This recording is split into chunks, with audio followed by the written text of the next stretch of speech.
That's really fascinating to think about, isn't it? Daniel Kahneman was a Nobel Prize winning psychologist. He actually just passed away very recently.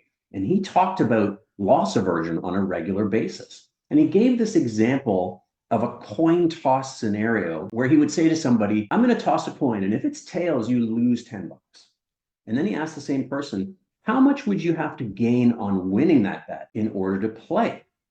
And he said most people said at least $20, which mathematically makes no sense. The odds are the same for a heads or a tails, but people demand twice as much for winning in order to play. In other words, it suggests we're willing to leave a lot of money on the table to avoid the possibility of losing. And another way to look at this is maybe that the sadness you endure when you lose $10 is greater than the amount of happiness you gain when you win $10. That's really fascinating to think about, isn't it? It's called loss aversion. And it's one of those things that affects us as traders. It's something we need to look out for.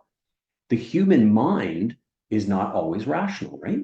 Of course it isn't, but we need to be reminded of that when battling those little trading demons that try to derail us.